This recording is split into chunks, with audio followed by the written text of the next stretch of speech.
Selamat datang kembali di Ambisi. Di episode kali ini saya akan menceritakan salah satu pengalaman dari teman saya, di mana kejadian ini sudah lumayan lama, berkisar tahun 2012. Pada saat itu,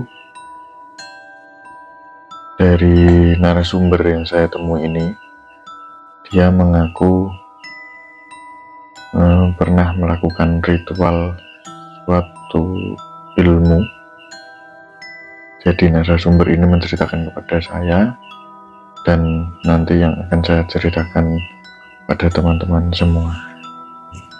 Narasumber satu ini pada saat itu di tahun 2012, narasumber ini masih duduk di kelas 2 SMK, di mana di salah satu SMK tersebut memang sering terjadi tawuran antar pelajar. Jadi di mana si narasumber ini, dia itu termotivasi untuk menjadi sakti, atau bisa dibilang menjadi yang terhebat, sakti mandraguna, mungkin seperti itu. Jadi narasumber ini pergi mencari guru, atau bisa dibilang mencari dukun, dia untuk melakukan ritual untuk mencari kesaktian itu. Tapi yang didapat itu malah bukan kesaktian, pengalaman yang horor atau mistis. Langsung saja kita sebutnya si narasumber aja ya, biar enak jelasinnya. Jadi si narasumber itu pertama kali dia mendatangi salah satu seorang paranormal atau dukun di daerah tempat si narasumber. Permintaan si narasumber itu nggak begitu sulit, permintaannya umum dari pasien-pasien, istilahnya permintaan pasien-pasien lain, di mana si narasumber ini ingin mempunyai ilmu sakti atau ilmu kebal yang nantinya akan digunakan untuk tawuran itu. Singkat cerita, si narasumber ini sudah di tempat paranormal. Di tempat paranormal tersebut, si narasumber diberikan syarat di mana harus melakukan puasa mutih selama 7 hari. Nah, setelah puasa mutih selama 7 hari itu, nanti di 7 hari penutupan, si narasumber tidak diperbolehkan untuk tidur. Jadi kalau di istilah Jawa itu ritualnya ngebleng, dari bangun sahur sampai berbuka sampai pagi lagi, habis berbuka sampai pagi lagi itu tidak boleh tidur. Itu yang namanya ngebleng. Nah, setelah itu dari si narasumber, setelah melakukan puasa 7 hari terus ditutup dengan ngebleng, itu nanti di malam penutupan itu nanti ada ritual katanya, yang mana ritual itu dilakukan secara sendirian di suatu tempat sepi, istilahnya yang jauh dari keramaian, dan didampingi dengan si paranormal ini. Nah, jadi kalau sudah melakukan serangkaian puasa 7 hari, ngebleng, dan ritual malam terakhir, itu nanti akan ada istilahnya godaan di mana ilmu itu yang katanya akan masuk. Singkat cerita, si narasumber ini sudah melakukan puasa mutih selama 7 hari. Selama puasa mutih ini, si narasumber berbagi pengalamannya. Dia itu selalu merasa panas badan itu selama berpuasa itu terasa panas.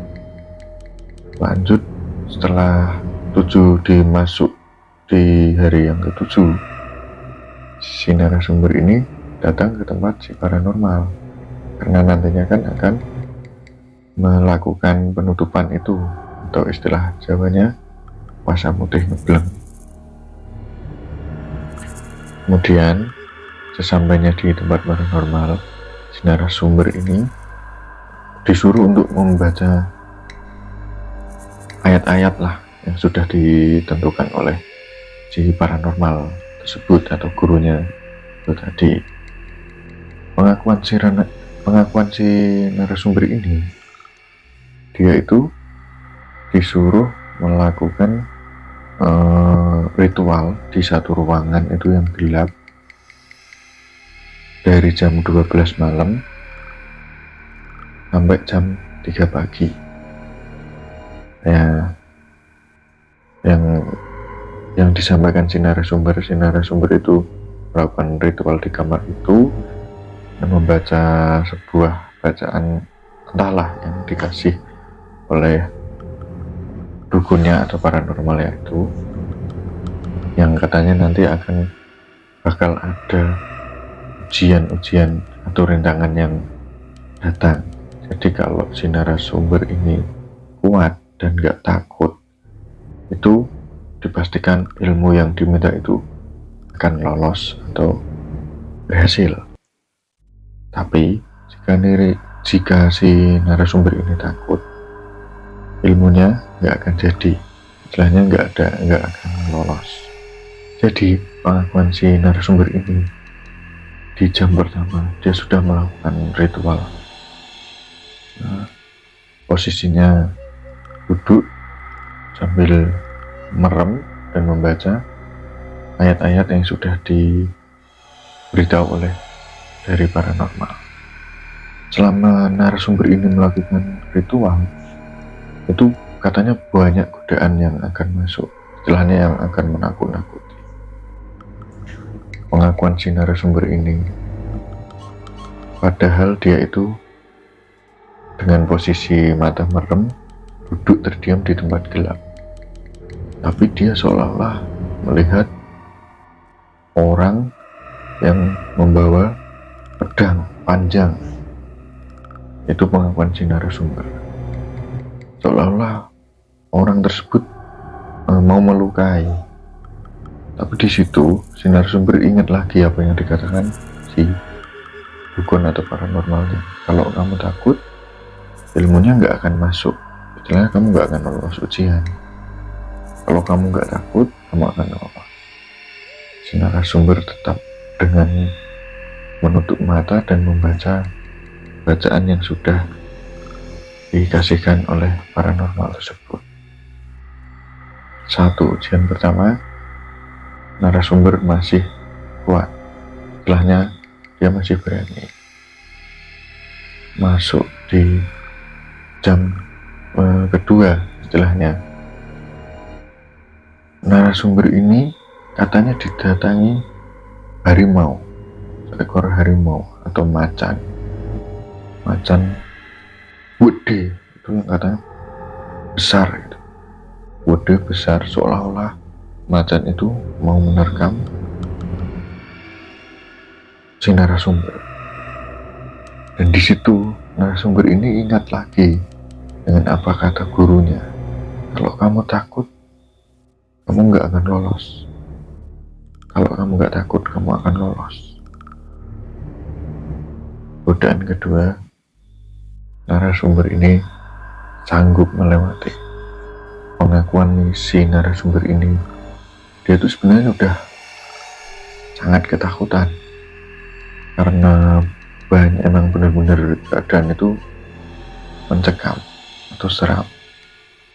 Tapi dengan tekad si narasumber yang ingin menjadi sakti, istilahnya punya ilmu yang akan digunakan untuk hal-hal yang diinginkan oleh narasumber. Selang beberapa menit kemudian, si narasumber ini, dia itu seolah-olah melihat tanah yang ada di depannya itu terbelah istilahnya seperti gempa, yang dari ujung sampai ke depannya, yang dari ujung yang kelihatan kecil semakin dekat itu seolah-olah semakin dekat semakin lebar. Pecahan buminya itu istilahnya tanahnya itu seperti apa ya, kayak gempa. Lah si narasumber ini dia lari keluar karena dia benar-benar takut, yang katanya waktu lihat bumi itu semakin terbelah, di dalamnya itu memang kelihatan kayak jurang yang benar-benar dalam, yang ditakutkan si narasumber.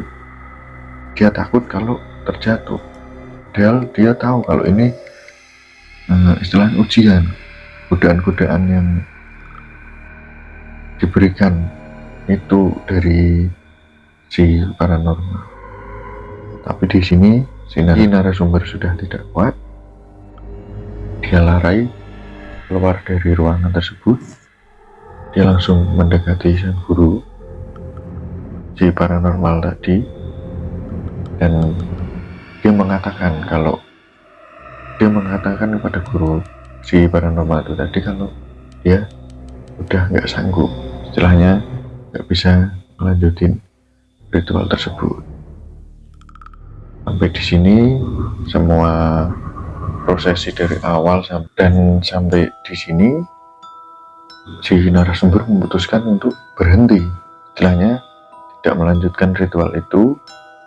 Dia meminta maaf kepada si paranormal, dia lalu pulang. Tapi setelah dia memutuskan untuk memberikan ritual, si narasumber berpikir kalau godaan atau ujian itu sudah berakhir. Tapi ternyata tidak. Selama kurang lebih 1 bulan si narasumber memberhentikan atau dia berhenti dari ritual itu. Si narasumber itu setiap malam selalu digangguin oleh hal-hal yang tidak kasat mata, yang katanya kalau lagi tidur itu kayak ada yang menarik, seolah-olah dia itu ada yang selalu ngeliatin, ada yang selalu memata-matai si narasumber.